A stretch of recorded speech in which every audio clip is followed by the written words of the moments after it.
అస్సలాము అలైకుం వరహ్మతుల్లాహ్. అల్హమ్దులిల్లాహ్ వస్సలాతు వస్సలాము అలా రసూలిల్లా అమ్మా బఅద్. ప్రియ వీక్షకుల్లారా, 1445వ రమదాన్లోని ఈ 12వ రోజు 12వ పాఠం మనం చదవబోతున్నాము. ప్రవక్త విధానం హజ్ మరియు ఉమ్రాలలో. ఇందులో రెండు పాయింట్స్ ఉంటాయి, రెండు విషయాలనుకోండి. ఒకటి ఉమ్రా గురించి, మరొకటి హజ్ గురించి. అయితే రండి, ఆలస్యం లేకుండా ముందు మనం హజ్ గురించి సంక్షిప్తంగా తెలుసుకుందాము. మొదటి విషయం, ప్రవక్త సల్లల్లాహు అలైహి వసల్లం 4 సార్లు ఉమ్రా చేశారు. అయితే ఈ 4 సార్ల అన్న లెక్క మొత్తం జీవితంలో కాదు, మదీనా వచ్చిన తర్వాత. మొదటి ఉమ్రా ఉమ్రే హుదైబియా అని అంటారు. ఆ సందర్భంలో మక్కా ముష్రికులు, అవిశ్వాసులు ప్రవక్త సల్లల్లాహు అలైహి వసల్లం మరియు సహాబాలను మస్జిదే హరాంలో ప్రవేశించకుండా, ఉమ్రా చేయకుండా అడ్డుకున్నారు. ఉమ్రా చేయనివ్వలేదు. అప్పుడు ప్రవక్త సల్లల్లాహు అలైహి వసల్లం ఆ అడ్డుకోబడిన స్థలంలోనే జంతువులను జిబహ్ చేసి తల వెంట్రుకలు తీయించుకొని హలాల్ అయ్యారు. ఇహ్రాం యొక్క స్థితిలో నుండి బయటికి వచ్చేసారు. ఆ తర్వాత తిరిగి మక్కా వెళ్ళిపోయారు. రెండవ ఉమ్రా, దీనిని ఉమ్రా ఖదా లేదా ఇమాం ఇబ్నుల్ ఖయ్యిమ్ రహిమహుల్లా ఉమ్రా ఖదియ్య అని అన్నారు. అంటే ఇది హుదైబియా తర్వాత సంవత్సరంలో చేయడం జరిగింది. ఇక మూడవ ఉమ్రా అనేది హజ్ కిరాన్ తో కలిసి చేసినది. ఇక నాలుగవది, ప్రవక్త సల్లల్లాహు అలైహి వసల్లం మక్కా వెళ్ళారు కదా హునైన్ సందర్భంలో. ఆ సమయంలో జిర్రానా ప్రదేశము నుండి మక్కాలోకి ప్రవేశించి ఉమ్రా చేశారు.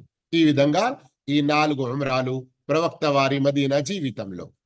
రెండో విషయం, ఆయన సల్లల్లాహు అలైహి వసల్లం చేసిన 4 ఉమ్రాలలో ఏ ఒక్కటి కూడా మక్కాలో ఉండి మళ్ళీ బయటికి వెళ్ళి చేసిన ఉమ్రా ఒక్కటి లేదు. అన్నీ కూడా బయటి నుండి మక్కాలో ప్రవేశిస్తూ చేసినవే. మూడో విషయం, ప్రవక్త సల్లల్లాహు అలైహి వసల్లం సంవత్సరానికి ఒక్కసారి మాత్రమే ఉమ్రా చేసినట్లు రుజువైనది. ఆయన సంవత్సరంలో 2 ఉమ్రాలు చెయ్యలేదు. నాలుగో విషయం, ప్రవక్త సల్లల్లాహు అలైహి వసల్లం ఉమ్రాలన్నీ కూడా హజ్ నెలలోనే చేశారు. ఐదో విషయం, ప్రవక్త సల్లల్లాహు అలైహి వసల్లం వారి ఆదేశం, రమదాన్ లో చేయబడిన ఉమ్రా హజ్ తో సమానం. బుఖారీ ముస్లింలోని ఉల్లేఖనం. ఈ విధంగా ఉమ్రాకు సంబంధించిన కొన్ని విషయాలు తెలుసుకున్నాము. ఇక రండి, మనం ప్రవక్త విధానం హజ్ చేయడంలో ఎలా ఉండేది తెలుసుకుందాము. మొదటి విషయం, హజ్ చేయడం విధి అని ఆదేశం అవతరించిన వెంటనే ప్రవక్త సల్లల్లాహు అలైహి వసల్లం హజ్ కొరకు సిద్ధమైపోయారు. ఆయన మదీనా జీవితంలో కేవలం ఒక హజ్ చేశారు. అది కూడా హజ్ లోని 3 రకాలలో హజ్ కిరాన్. మిగతా 2 రకాలు ఏమిటి, తర్వాత ప్రస్తావన అనేది వస్తుంది. రెండో విషయం, ప్రవక్త సల్లల్లాహు అలైహి వసల్లం దుహర్ నమాజ్ చేసిన తర్వాత మీకాత్ దుల్ హులైఫా నుండి ఇహ్రాం ధరించారు మరియు ఈ పదాలతో తల్బియా చదివారు. ఏ పదాలతో? లబ్బైక్ అల్లాహుమ్మ లబ్బైక్ లబ్బైక లా షరీక లక లబ్బైక్ ఇన్నల్ హమ్ద వన్నిఅమత లక వల్ ముల్క్ లా షరీక లక్. దీని భావం తెలుసుకోవడం, దీని ప్రకారంగా మన విశ్వాసం ఉండడం తప్పనిసరి. ఎందుకంటే ఇందులో తౌహీదును చాలా ప్రాముఖ్యతతో నొక్కి చెప్పడం జరిగింది. ఎవరి జీవితాల్లో షిర్క్ ఉంటుందో వారు చేసిన ఉమ్రాలు, హజ్లు, నమాజులు, ఏ పుణ్య కార్యాలు కూడా స్వీకరించబడవు. అయితే ఇక్కడ గుర్తించాల్సిన ఒక ముఖ్యమైన విషయం ఏమిటి? ఇహ్రాం ధరించారు, ఇహ్రాం చేశారు, ఇహ్రాం పూనుకున్నారు, ఇహ్రాం కట్టుకున్నారు, ఇలాంటి మాటలు వస్తాయి కదా, ఈ పదాలు. అప్పుడు మనం 2 విషయాలు గుర్తుంచుకోవాలి. ఒకటి, ఇహ్రాం దుస్తులు తొడగడం. కానీ ఇంతకంటే మరి ముఖ్యమైన విషయం, ఇహ్రాం చేశారు అని అన్నప్పుడు ఉమ్రా లేదా హజ్ యొక్క ఆరాధనలో ప్రవేశించడాన్ని కూడా ఇహ్రామ్ చెయ్యడం అని అంటారు. ఎలాగైతే నమాజు చేసేటప్పుడు మొట్టమొదటి మనం ఏదైతే అల్లాహు అక్బర్ అంటాము కదా, దీనిని ఏమంటారు? తక్బీరే తహరీమా. అంటే ఏమిటి? ఇక ఇది తక్బీరే తహరీమా అని చేతులు కట్టుకున్న తర్వాత కొన్ని పనులు అంటే తినడం, త్రాగడం, మాట్లాడడం ఇవన్నీ కూడా హరామైపోతాయి కదా. అలాగే ఉమ్రా మరియు హజ్ లో ఇహ్రామ్ చేశారు అంటే అక్కడ కొన్ని పనులు నిషిద్ధమవుతాయి. ఎప్పటి వరకైతే మన ఆ ఉమ్రా పూర్తి కాదో మరియు హజ్ పూర్తి కాదో మనం ఆ పనులు చేయడానికి అనుమతి ఉండదు. అర్థమైంది కదా. ఇక రండి, మనం ప్రవక్త సల్లల్లాహు అలైహి వసల్లం తమ స్వరాన్ని పెంచి బిగ్గరగా తల్బియా చదివారు. దీని యొక్క ఘనత కూడా చాలా గొప్పగా ఉంది. ఎవరెవరు వింటారో ఈ ప్రపంచం చివరి వరకు, ఈ భూమి అంతమయ్యే వరకు కూడా ప్రతి వస్తువు మనతో పాటు తల్బియా చదువుతూ ఉంటుంది. అదంతా పుణ్యం కూడా మనకు లభిస్తుంది. మరియు ఎంత గట్టిగా చదివారు ప్రవక్త? సహాబాలందరూ విన్నారు. అల్లా ఆదేశం మేరకు ప్రవక్త సల్లల్లాహు అలైహి వసల్లం సహాబాలందరికీ కూడా బిగ్గరగా తల్బియా పఠించమని ఆజ్ఞాపించారు. పైన తెలిపినటువంటి తల్బియా లబ్బైక్ అల్లాహుమ్మ లబ్బైక్ లబ్బైక్ లా షరీక లక లబ్బైక్ ఇన్నల్ హమ్ద వన్ నిఅమత లక వల్ ముల్క్ లా షరీక లక్, ఇది ప్రవక్త సల్లల్లాహు అలైహి వసల్లం పలుకుతూ ఉంటే సహాబాలు ఇది కూడా పలికేవారు. ఇందులో కొంచెం ఎక్కువ చేసి లబ్బైక్ వ సఅదైక్ అని కూడా అనేవారు, కొంచెం తగ్గించేవారు. కానీ ప్రవక్త సల్లల్లాహు అలైహి వసల్లం వారిని నిరాకరించలేదు. మూడో విషయం, ప్రవక్త సల్లల్లాహు అలైహి వసల్లం సహాబాలకు హజ్ యొక్క 3 రకాలు కిరాన్, తమత్తు మరియు ఇఫ్రాద్, ఈ మూడిట్లో ఏది తలిస్తే దాని యొక్క ఇహ్రామ్ చేసే అనుమతి ఇచ్చారు. పిదప మక్కాకు సమీపంగా చేరుకున్నప్పుడు కుర్బానీ జంతువు తమ వెంట తీసుకురావారికి ఇలా ఆదేశించారు: మీరు ఉమ్రా చేసి ఇహ్రామ్ స్థితి నుండి బయటికి వచ్చి హజ్ కిరాన్ సంకల్పాన్ని విరమించుకోండి. ఇలాంటి ఆదేశం ఇంకా వేరే 2 సందర్భాల్లో కూడా ప్రవక్త ఇస్తారు. ఇన్షాల్లా అక్కడ కూడా ఈ విషయం గుర్తుంచుకోండి. అయితే ఇందులో ముఖ్యంగా మీకు తెలిసిందేమిటి? 3 రకాల హజ్లు ఉంటాయి: తమత్తు, కిరాన్ మరియు ఇఫ్రాద్. ఈ మూడిట్లో తమత్తు అఫ్జల్. ఎలా? దాని ఆధారం ముందుకు వస్తుంది, గమనించండి. 4వ విషయం, ప్రవక్త సల్లల్లాహు అలైహి వసల్లం ఈ హజ్ ప్రయాణం తమ స్వారీ మీద చేశారు, వాహనం మీద చేశారు. దానిపై ఎటువంటి పల్లకి, కజావా లేదా అంబారి, హౌదజ్ లేకుండినది. మరియు ఆయన ప్రయాణ సామాగ్రి మరియు దారిలో త్రాగే వస్తువులు స్వయం ప్రవక్త ఏ వాహనంపై, ఒంటెపై ఉన్నారో దానిపైనే ఆ సామాగ్రి ఉండినది. ఎందుకు ఇలా ప్రత్యేకంగా చెప్పడం జరిగింది? కొందరు సామానుల కొరకు వేరే ప్రత్యేకమైన ఒంటెలు లేదా గుర్రాలు ఎమ్మడి ఉంచుకునేవారు. కానీ ప్రవక్త సల్లల్లాహు అలైహి వసల్లం ఎంతో సాదా సీదాగా, ఎలాంటి బాహాటం లేకుండా, లగ్జరీ లైఫ్, లగ్జరీ హజ్ అన్నటువంటి పదాలు ఈ రోజుల్లో ఏదైతే మనం ఉపయోగిస్తామో అలాంటి హజ్ ప్రవక్త సల్లల్లాహు అలైహి వసల్లం చేయలేదు. చాలా సింపుల్ గా డ్రెస్ గాని, వాహనం గాని, ప్రయాణంలో ఉన్న అవసర సామాగ్రి గాని సింపుల్ గా తీసుకొని వెళ్ళారు. ప్రవక్త సల్లల్లాహు అలైహి వసల్లం మక్కా చేరుకున్నాక ఎవరి వద్దనైతే కుర్బానీ జంతువు లేదో వారిని తప్పనిసరిగా ఉమ్రాకి మారాలని, ఉమ్రా పూర్తయ్యాక హలాల్ అయిపోవాలని ఆదేశించారు. గమనించారా? ఇది రెండవసారి. ఇక ఎవరి వద్దనైతే కుర్బానీ జంతువు ఉందో వారిని మాత్రమే ఇహ్రామ్ స్థితిలో ఉండమని ఆదేశించారు. పిదప ఆయన తువా ప్రాంతానికి చేరుకున్నారు, మక్కా కంటే కొంచెం ముందు. అక్కడ జిల్హిజ్జా 4వ తేదీ రాత్రి గడిపారు. ఫజ్ర్ నమాజ్ చేసిన తర్వాత గుసుల్ చేశారు, మక్కా వైపునకు బయలుదేరారు. ప్రవక్త సల్లల్లాహు అలైహి వసల్లం మక్కాలో దాని ఎగువ ప్రాంతం అయిన హుజూన్ కి సమీపంగా తనియతుల్ ఉలియా వైపు నుండి పగటి పూట ప్రవేశించారు. ఈ తనియతుల్ ఉలియా మరియు జుహూల్ ప్రాంతాల పేర్లు. ఎగువ సర్వసామాన్యంగా మన కొన్ని గ్రామాల్లో ఒకవైపున ఎత్తుగా మరోవైపున కొంచెం ఆ లోతుగా ఈ విధంగా ప్రాంతాలు ఉంటాయి కదా, ఆ ప్రకారంగా ఇక్కడ చెప్పడం జరుగుతుంది. అర్థమైందని ఆశిస్తున్నాను. ప్రవక్త సల్లల్లాహు అలైహి వసల్లం మస్జిద్ హరాంలో ప్రవేశించాక తహియ్యతుల్ మస్జిద్ యొక్క 2 రకాతుల నమాజ్ చేయలేదు. ఎందుకు? ఇక్కడ తవాఫ్ ప్రదక్షిణమే తహియ్యతుల్ మస్జిద్ లాంటి స్థానం పొందుతుంది. ఆ పిదప కాబా వరకు ప్రవక్త సల్లల్లాహు అలైహి వసల్లం అంటే హజరే అస్వద్ వద్దకు, కాబాలో అమర్చి ఉన్నటువంటి హజరే అస్వద్ వద్దకు వచ్చి దానిని చుంబించారు. దాని వద్ద ఎటువంటి ప్రతిఘటన చేయలేదు. అంటే కొంతమంది వచ్చి ఉంటారు, కానీ ప్రవక్త సల్లల్లాహు అలైహి వసల్లం సైలెంట్ గా మరియు ఎవరిని ఏది నెట్టివేయకుండా, ఎవరితో కూడా ఎలాంటి నాకు ఇవ్వండి అవకాశం ఉంది ఇలాంటి ఏది లేకుండా సాధారణంగా వెళ్ళి దానిని చుంబించారు. పిదప ప్రవక్త సల్లల్లాహు అలైహి వసల్లం కుడి వైపునకు తిరిగి కాబాను ఎడమ వైపున ఉంచారు. ఆయన కాబా ద్వారం వద్ద గాని, జలదారి పైన కప్పు పై ఏదైతే నీళ్లు వస్తాయో వర్షం నీళ్లు గిట్లా, అది రావడానికి ఏదైతే ఒక జలదారి ఉంటుందో, సర్వసామాన్యంగా పాతకాలంలో ఇళ్లల్లో ధోని అని అనేవారు, నీళ్లు పోవడానికి పెట్టుకునే అటువంటిది. దాని క్రింద గాని మీజాబ్ అని ఉర్దూలో అరబీలో అంటారు, పర్నాలా అని ఉర్దూలో అంటారు. దాని కింద గాని లేదా కాబా యొక్క గేట్ ద్వారం వద్ద గాని, కాబా యొక్క కప్పుపై గాని లేదా దాని మూలన ఏ దువా చేసినటువంటి రుజువు లేదు, ఏ ఆధారం లేదు. దీని ద్వారా ఏం తెలుస్తుంది?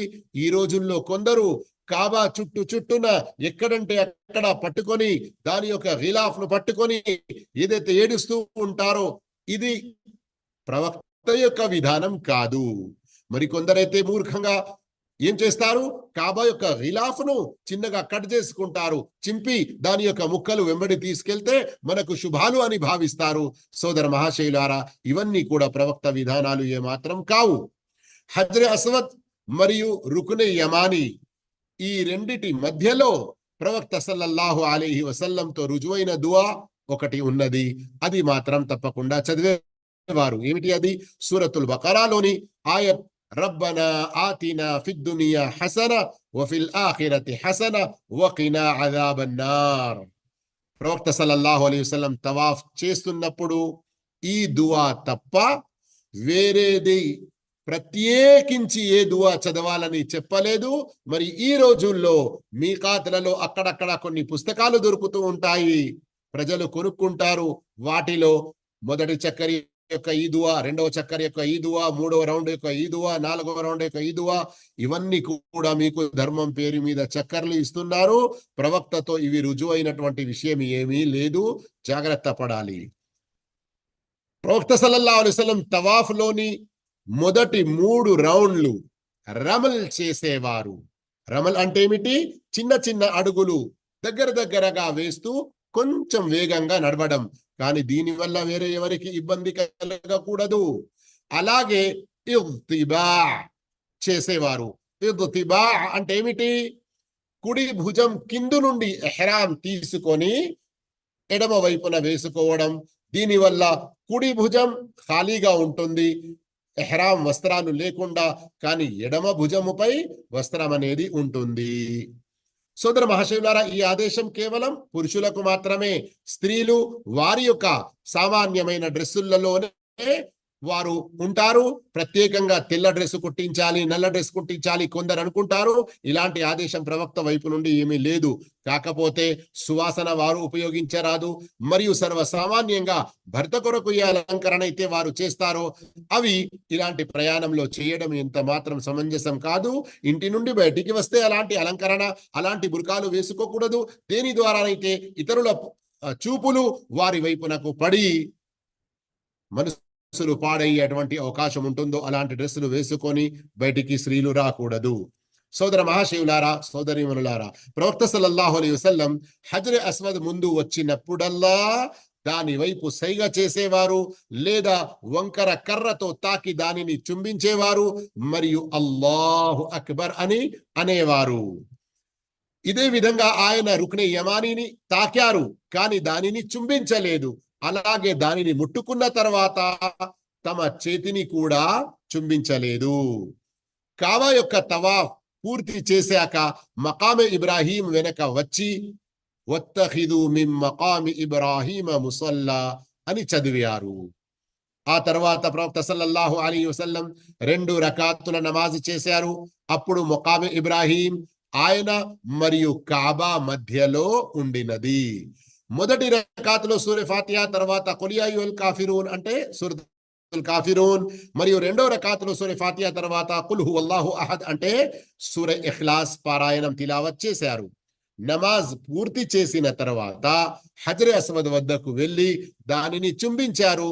పిదప సఫా మరియు మర్వాల మధ్యలో సై చేయడానికి సఫా వైపునకు బయలుదేరి దానికి సమీపంగా చేరుకోగానే ఇన్న సఫా వల్ మర్వత మిన్ షఆయిరిల్లాహ్ అని పఠించారు, తిలావత్ చేశారు. మరియు ఇక్కడ ప్రవక్త సల్లల్లాహు అలైహి వసల్లం ఒక మాట చెప్పారు, అబ్దఉ బిమా బద అల్లాహు బిహ్.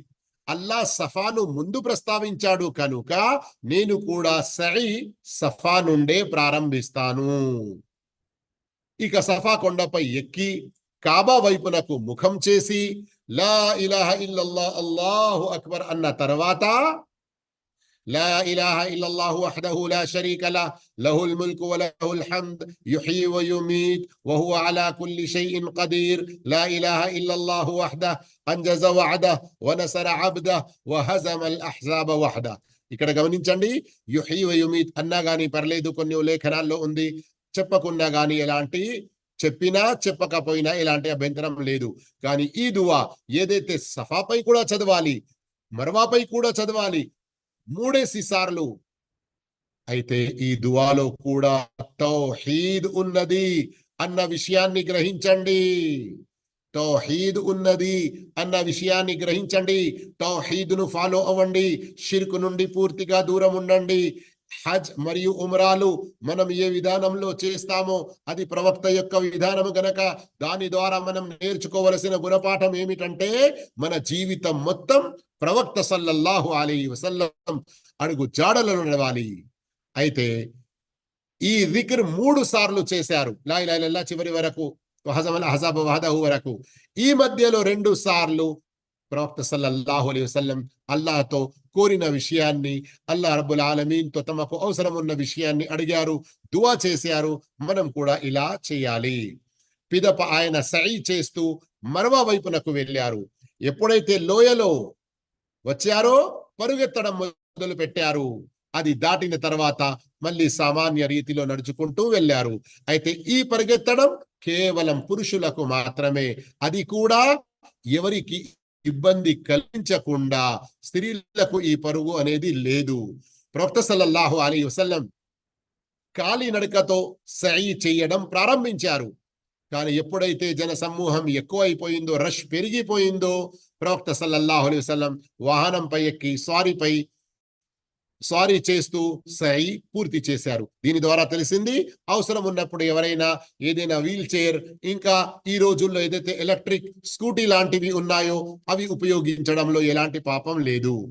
మర్వా చేరుకున్నప్పుడల్లా ఆయన దానిపైకి ఎక్కేవారు మరియు కాబా వైపునకు ముఖము చేసి కాబా తమకు ఎదురుగా ఉండే విధంగా నిలబడి అల్లాహు అక్బర్ లా ఇలాహ ఇల్లల్లాహ్ అని ఇంతకుముందు చెప్పినటువంటి జిక్ర్ 3 సార్లు చదివేవారు. అయితే గుర్తుంచుకోండి, ఎప్పుడెప్పుడు సఫాపై వచ్చినా, ఎప్పుడెప్పుడు మర్వాపై వచ్చినా అప్పుడు 3 సార్లు ఇది చదివి మధ్యలో మనకు ఇష్టం ఉన్నటువంటి దువా చేసుకోవచ్చు.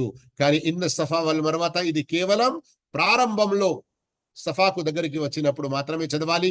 ఇక వేరే రౌండ్లలో ఇది చదవనవసరం లేదు.